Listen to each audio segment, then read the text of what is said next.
Welcome to episode 1 of the Every Gen Hardcore Nuzlocke Gauntlet, or the, EGHCNG? I'm still working on the title. Anyways, my name is Chev. If you haven't already watched episode 0, go watch that first. It'll fill you in on all the details you need to know about this series. I also worked really hard on it. But to make it short, I am going to be doing a hardcore Nuzlocke of a game from each generation of Pokemon, in order of release, and if I ever white out, I have to go all the way back to Gen 1. I'm excited to have you all here at the start of this journey, and where else would it begin but Gen 1?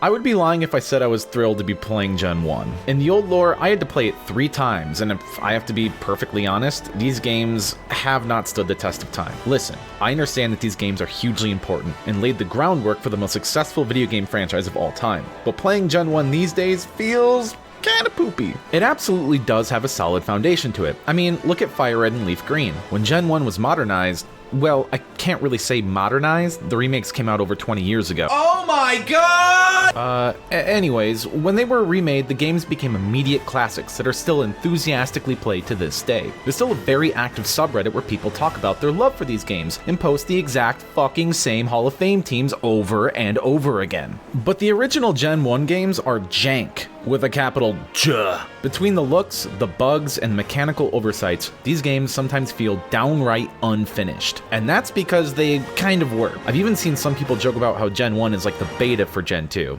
But in my opinion, they're more like alpha builds. That's why throughout this run, when we bump into some of the many instances of jank these games have to offer, I'll be running a little mini segment called Pasta alla Gen 1 to highlight the mountains of spaghetti that they somehow crammed into these teeny tiny cartridges. But hey, the rules are the rules, and I said we'd be playing original games for each gen. Thanks a lot, episode 0, Chev. So with that, let's get started. It's time for us to spring into the first phase of our adventure, the Kanto region.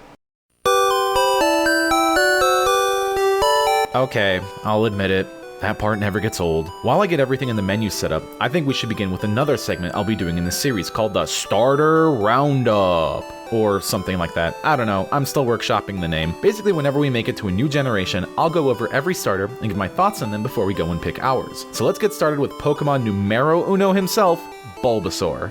Bulbasaur is a fantastic starter. It has strong matchups into the first 3 gym leaders and is still a good defensive option into the 4th. This means that Bulbasaur essentially trivializes the early game and almost guarantees that you will more than likely survive into the mid game. Bulbasaur's stats are fantastic, boasting a high special along with respectable bulk and a not so bad speed stat for this generation. It also begins the game with a poison secondary type, which has a lot of synergy with grass types defensively. It also learns all of the support moves that grass types are known for, including Leech Seed, which is downright broken. The only main downside for Bulbasaur is that there are a handful of key fights in the mid game that it really struggles into, and it's also not especially the strongest in the Elite Four. But other than that, it's amazing and you can't go wrong with picking it. Squirtle is another solid option. Squirtle may not be as strong into the early gyms as Bulbasaur due to it having weaker type matchups, but it makes up for that by being an incredibly solid water type all around. Squirtle's stats are geared more towards defense and being a mixed attacker. It's a tad slower than Bulbasaur, but its speed still isn't bad. It stays a pure water type throughout its evolution line, which is perfectly fine because water types in Gen 1 are top tier. It learns a lot of really good offensive moves, including all of the best ice type moves, which is really important in this gen. It's also the starter that performs the best in the Elite Four,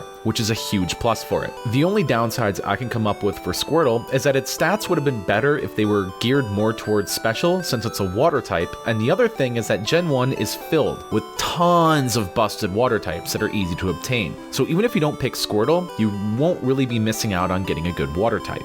And lastly, we got Charmander. Charmander is dumb. It's stupid and it's dumb, and I hate it. I don't like it. I don't like Charmander at all, and it's stupid. Just don't pick Charmander. Don't do it. Charmander is bad. So anyways, let's check our trainer ID and see which not Charmander starter we're going to be getting. Oh, that's awkward. Gen 1 doesn't have the trainer ID? Well, I guess off to the trusty old Google random number generator. Let's give it a whirl and... Well, I guess that's what I get for being rude to you. What can I say other than we got Zarded? We fight our rival Blue for the first time, and unfortunately, he doesn't spare us from the fate of having to do a Charmander run. Thanks, buddy. I'll remember that. We head up to Viridian City and get the Oak Parcel so that he can give us our balls, and we can start the run. Oh, he didn't give us any Pokeballs. Okay, well, was it the grumpy old Monster Energy Zero addicted man who gives us the balls? Nope. Not him either. Well, guess we just have to go buy some ourselves. Ain't no handouts back in those days. But our Nuzlocke has now officially begun. What better way to christen it than to go to Route 1 and catch a Rattata? We find a level 3 one. Not too bad. Should be an easy catch.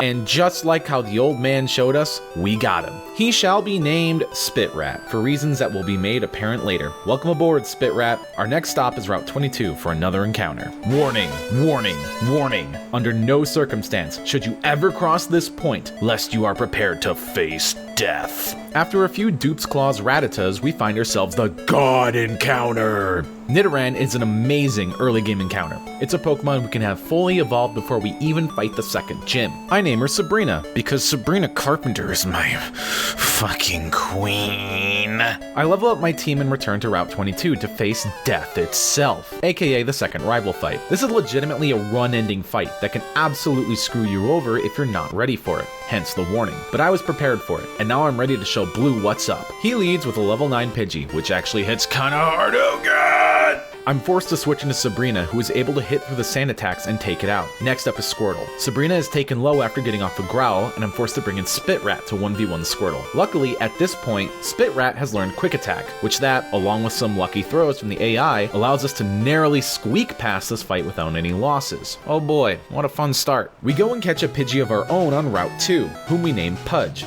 Very cute. But this isn't the encounter we really care about. It's time to start talking about what we're going to do about the first gym leader, Brock. He is a rock-type gym leader, which is a type we currently have 0 answers to, but we have an opportunity coming up in the Viridian Forest. You see, I very deliberately picked Blue version as a contingency plan in case I rolled a Charmander as my starter. In Blue version, you have an 85% chance to encounter either a Caterpie or Metapod. You can evolve them into Butterfree, who learns Confusion within Brock's level cap, which will easily sweep him. Either one of these Pokemon are my main priorities here. My next best encounter is the 5% Pikachu. Pikachu is useless into Brock, but could serve as a potential Misty counter later, which I will definitely need. Then we have a 5% Weedle encounter, who wouldn't be great, and a 5% Kakuna encounter, which would be the worst one, because then we would be stuck with a Beedrill that only knows Fury Attack and Harden. We enter Viridian Forest to get our encounter, and you gotta be kidding me. 5% versus 85%. Great! Fantastic! Well, I mean, at least Beedrill has decent stats for this point in the game, so we might be able to use it for switching and taking hits, and I run out of Pokeballs trying to catch it. God damn it! Okay, so we're going into Brock with a less than ideal team. None of my Pokemon have moves that can hit him for even neutral damage, and before you say it, no, Nidoran doesn't learn Double Kick, that's only yellow in the remakes. But there is one upside. Brock's team has absolutely garbage moves. Geodude only has Tackle and Defense Curl, and Onix only has Screech, Tackle, and Bide. His entire strategy seems to revolve around using Onix's high defense to take hits and reflect back the damage with Bide, which is an easy strategy to exploit. It will take some careful finessing, but I can make this work. I make it through Viridian Forest, and I prepare to take on the first gym. We take on the trainer of the gym, who tells us we're light years away from Brock, even though he's only like right off screen. He's not too hard. Spitrat quickly dispatches his Diglett, and then Zarded finishes off Sandshrew after Pudge completely drops the ball. It's now time for the real hurdle, Brock. I lead with Zarded into Geodude. Zarded recently learned Ember, which while Geodude resists fire-type moves, it also has low special, which means it will still do okay damage. I was hoping Geodude would also use Defense Curl a few times to save us from some damage, but unfortunately it only used it once. But regardless, Zarded still takes it out pretty easily. Now comes the Onix. Zarded is a bit low, but he's still in a decent position. The only immediate damage move Onix has is Tackle, and luckily for us, Onix has lower base attack than a fucking Caterpie, so I'm not worried about it. Zarded kicks off our anti-Onix strategy by using Growl to lower its attack. It ends up missing a Screech and using Bide, which gives us several free turns to take Onix's damage from Coughing Baby down to Microbial Organism. I'm able to keep Zarded in and get enough Growls off to bring it down to -6, and then switch to Pudge to start lowering accuracy. Accuracy drops don't affect Bide, bide, but they will make Onyx miss tackles and screeches. Once he's down to -6, I then go into Spit Rat to start lowering its defense with Tail Whip. We wiggle it down until it can't go down anymore, and now we start to go on the offensive. I immediately make a dumb play and use Hyper Fang into the -6 defense Onyx, which gives it the chance to use bide and store the damage, but luckily, we ended up critting, which ends up reducing the damage. Wait, we crit and it reduced damage? How does that work? Mamma mia, welcome to the first serving of a pasta legend 1. You see, critical hits are random chance events that are supposed to double your damage. However, for some reason in Gen 1, crits only calculate their damage based on the original stats of the Pokemon, both the attacker and defender. So if you raised your Pokemon's attack and lowered the enemy's defense, the crit would ignore both of those changes. So by us critting this Onyx, we ignored the -6 defense drop right as it bided and saved us from getting a ton of damage reflected back at us. We still take a decent chunk of damage, and then I make the same mistake again, and Onyx once again bides. Man, he's using bide so much, may as well just call him Joe Biden. Luckily, our Hyper Fang missed, and I finally realized that the correct play all along was to use Quick Attack, so that way we always go first, so Onyx can't use bide before us, meaning we can hit him, then stall out the rest of its storing turns, taking no damage. After a lot of this back and forth, I go for the Hyper Fang, and luckily it's enough to finish off the Onyx. I would like to remind you, dear viewer, that if we had either Squirtle or Bulbasaur, this would have been the most brain-dead fight in the world. Hell, even with Butterfree it would have been easy. But no, we had to subject ourselves to that torment. But hey, at least we got our first badge. But we're not out of the woods yet. We still have another tough gym fight ahead of us. We're now able to start going through Route 3. There are actually a couple of decently strong trainer fights coming up in this next section of the game, and I'm going to point them out to you in case you were playing along. If you're not prepared for them, it's entirely possible to lose a Pokemon to one of them. The first is this youngster nestled right between these two ledges here. He has a level 14 Spearow that does some decent damage. He doesn't give us much trouble this time though. The second is this girl right here. Okay, hold on! Game Freak, first of all, what the hell is this? Second of all, I want my goddamn lawyer. Hi, I'm Saul Goodman. Thanks, Saul. Anyways, she has a level 14 Jigglypuff, which has pretty good stats for this point in the game. She gives us a little bit of trouble, but nothing that we can't handle. We then go for our encounter for this route and catch ourselves a Spearow that we name Squad. Sorry, Pudge. It looks like your days in our squad might be numbered. Or should I say, squad. I make a quick pit stop to heal up, and then we begin everyone's favorite early game dungeon, Mount Moon. We roll for our encounter and get, oh, Paris? Damn, that's actually a pretty rare encounter. I wouldn't call it good, but like, neat, I guess. I name it Shroomish because it has mushrooms on it. And there's another Pokemon called Shroomish. Isn't that funny? We have another tough trainer fight right away with this trainer who has a level 14 Clefairy, who definitely would have killed Squaw there if it crit. But luckily Sabrina is tough as nails and finishes it off no problem. Love you, girly pop. We find TM12, which contains the mighty Water Gun. With this TM of unspeakable power, the prophecy is now fulfilled. Spit Rat has assumed his namesake. Yeah, for some reason Rattata can learn Water Gun. This gives it some type coverage and allows it to actually one-shot Geodude and Onix. It's also just very funny. We also pick up the Moonstone, which we can use to fully evolve Sabrina, who by the way just turned into Nidorina. Congratulations, girly! Woo! But we're actually gonna hold off on that. Oh, also, I guess Zardoz evolved into Charmeleon. Whoa, nice job there, my guy. There's one more trainer we need to worry about. You see, Mount Moon is where we first encounter Team Rocket Grunts, and one of them has a level 16 Raticate, which is illegal, I might add. However, I couldn't remember exactly where that grunt was, so I went into every Rocket fight completely paranoid. It doesn't show in the video, but I was constantly like, is this the one with the Raticate? I do eventually find him, and the battle begins. I lead with Sabrina and start lowering its stats, but not before it takes a big chunk of her health. I take a risk and go for a second Growl, and luckily the AI decides to use Tail Whip, leaving the Raticate at -2. I bring in Shroomish, and it takes a crit from Tackle. Ugh! I risk a second crit and go for the Stun Spore. Raticate's second Tackle doesn't crit and does significantly less damage, allowing us to get off a Stun Spore after a miss. Pudge then comes into the Raticate, getting Parahaxed and starts setting up Sand Attacks. With Raticate now thoroughly neutered, we bring in Zardoz to finish the job. God, I hate Charmeleon's back sprites so much. We find some fucking nerd-ass paleontologist who begs us not to poach his precious find. I calmly explained to him that I heard on Joe Rogan that the fossil record is a conspiracy to convince us Atlantis isn't real, before calling him a Google debunker and kicking in his teeth. I then confiscate one of his artificially produced affronts to God, the Helix one of course. And with that, we have now made it out of Mount Moon. Hooray! We then roamed the literal wasteland that is Route 4. Seriously, there is nothing over here. Why does this whole area even exist except to just make me be alone with my thoughts?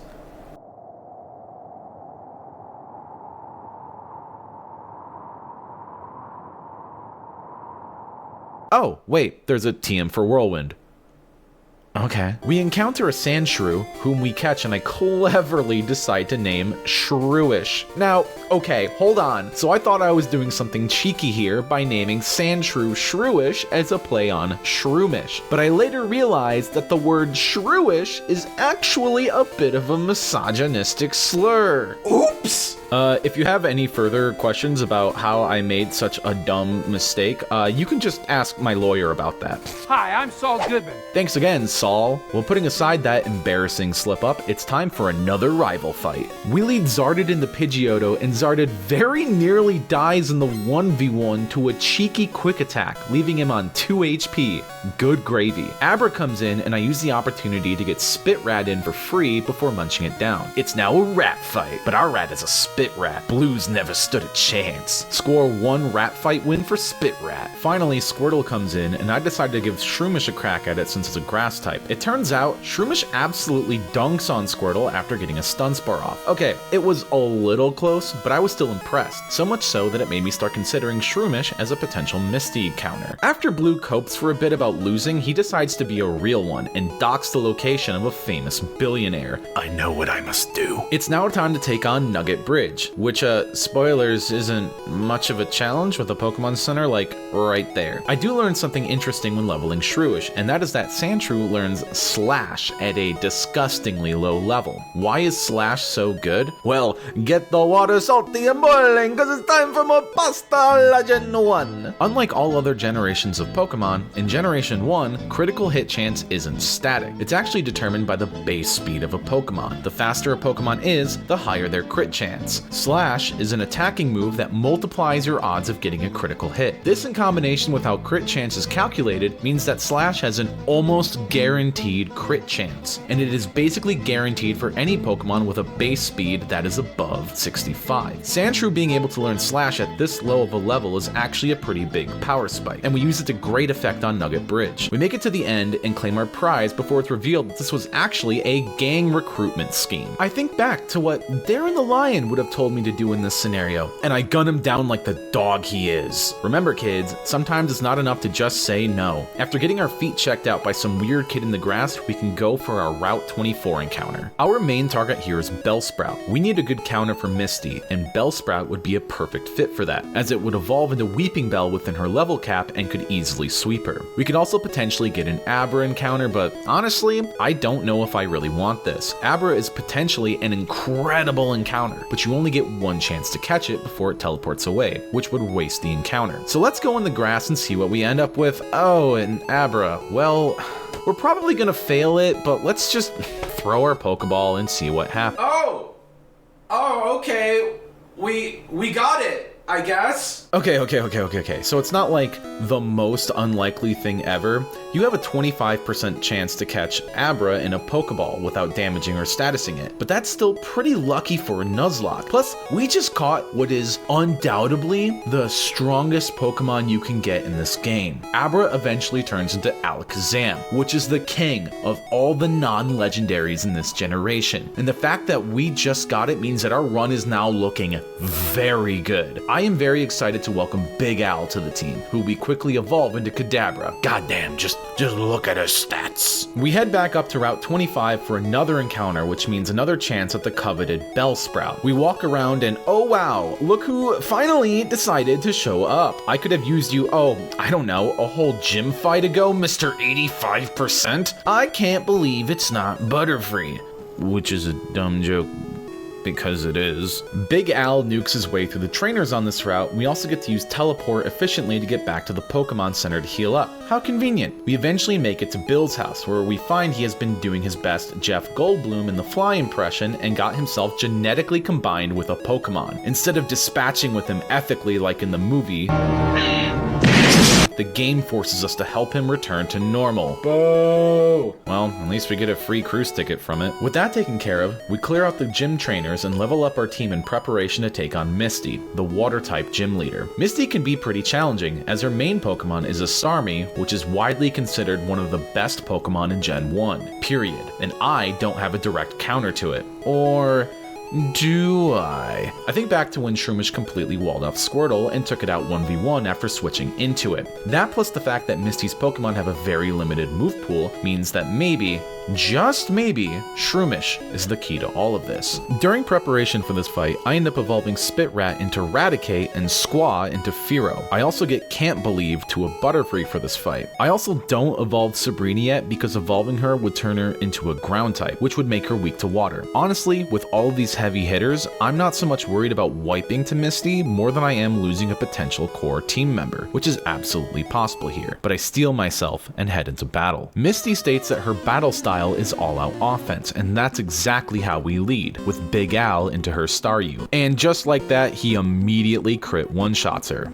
Jesus Christ. And then out comes Starmie. As great as a Pokemon Starmie is, its moves leave a lot to be desired in this fight, but its stats are no laughing matter. I keep Big Al in to fire off a confusion while she goes for an X defend, giving us some free damage, but even though we crit, it's not really a whole lot since Starmie is part psychic and is also a beast. I keep Big Al in, and he gets a second crit off like a goddamn menace, and then we switch into Shroomish. Shroomish takes 2 tackles without any issue, lands the Stun Spore, and from there, it's just leech-lifing the mighty Starmie down slowly but surely, and with that, the second badge is secured and the Bubble Beam TM as well. I decide what better way to celebrate getting through the second major hurdle of this run than to evolve our girl Sabrina into her final form, Nidoqueen. With that, we now have an incredibly formidable team. After all that business, it's time for us to leave Cerulean. On our way out, we pass through the scene of a robbery, where a man says his Dig TM was stolen by a rocket grunt. Someone should really do something about that. We head out the back of the house and, oh,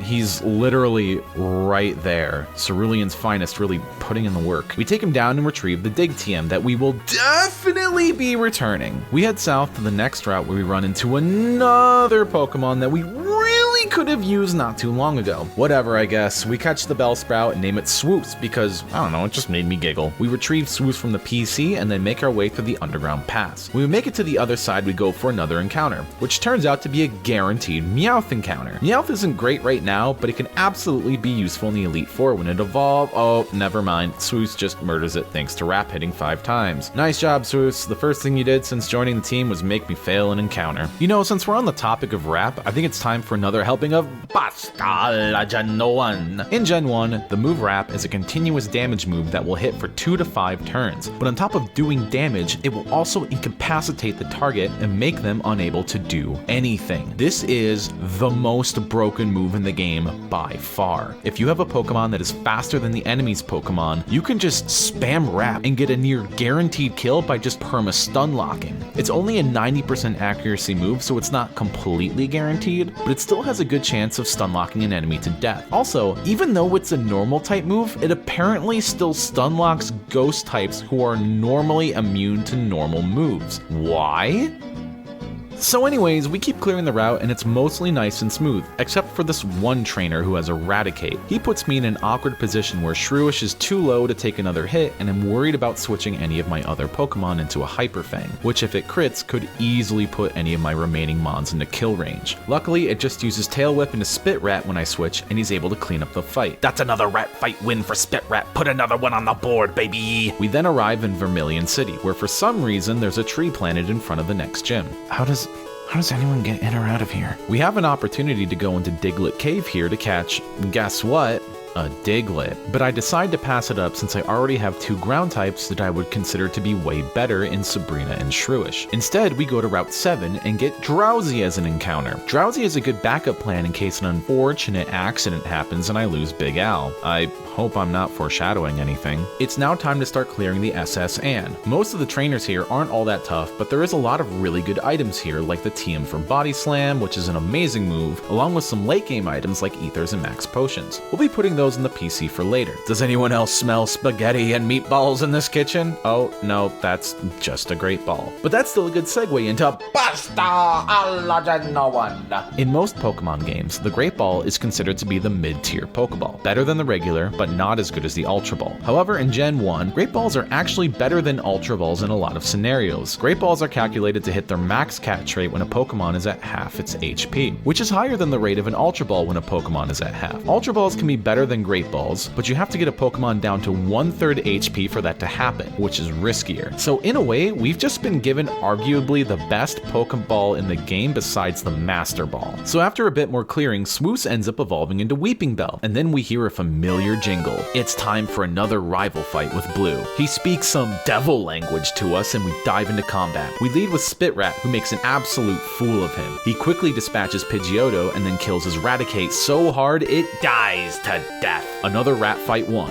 We're on a rat streak. It misses the KO on Kadabra and takes a crit Confusion, but Spitrat holds on and finishes it off with a quick attack. What a beast. Wartortle comes in and Swoosh very easily dispatches it after using Sleep Powder. Blue is honestly kind of a joke to us at this point, but that doesn't stop him from coping, but this time with the side of seething as well. We then go and give the seasick old man who is captain of this ship a back rub. Friendly reminder, we are canonically like 10 years old. This somehow magically cures him. I don't know, dude, maybe next time try some Dramamine or something? As a token of thanks, he gives us the Cut HM and we leave the ship to go face the next gym. Before we do that, I think it's time we start investing TMs into Sabrina since she can learn a lot of them. I give her the Body Slam TM and then go to teach her Dig, only to find out that Nidoqueen, a ground type Pokemon, can't learn Dig for some reason. Well, I guess it's Shrewish's lucky day. We cut down the inconveniently placed tree and clear out the gym trainers, which leads to Shrewish evolving into Sandslash before starting everyone's favorite gym puzzle. Can you even call it a puzzle? It's like saying calling a coin flip is solving a puzzle. Well, we get it without too much trouble. New world record. Now it's time to take on Lieutenant Surge. Quick content warning to any combat vets with PTSD in the chat because you're about to witness a damn war crime. This one is for the soldiers. I lead with Shrewish, who proceeds to completely tear through his entire team by spamming Dig over and over again, like a machine gun decimating a charge through no man's land. And there were no prisoners taken, only death. I try not to think about all the lives I've taken as I receive our 3rd gym badge alongside the TM for Thunderbolt, which we'll definitely be holding onto for later. I decide to celebrate by checking out the nearby Pokemon fan club, whose leader tells me an awful lot about how much he loves Rapidash. This was somehow more traumatizing than the war crimes from before, but we got a free bike voucher for it, so yay! And with that, ladies and gentlemen, I think this is a good place for us to stop. Despite the fact that we got the worst possible starter and a slightly dodgy early game, we were able to make it through all of the early game hurdles and we are now poised to start tearing our way through the mid game. There's a lot of great fights to come and new friends to make, and I hope you will be sticking around to see where the rest of this journey takes us. Thank you so much for watching, and I'll see you on the next episode where we take on our next challenge, the dreaded Rock Tunnel.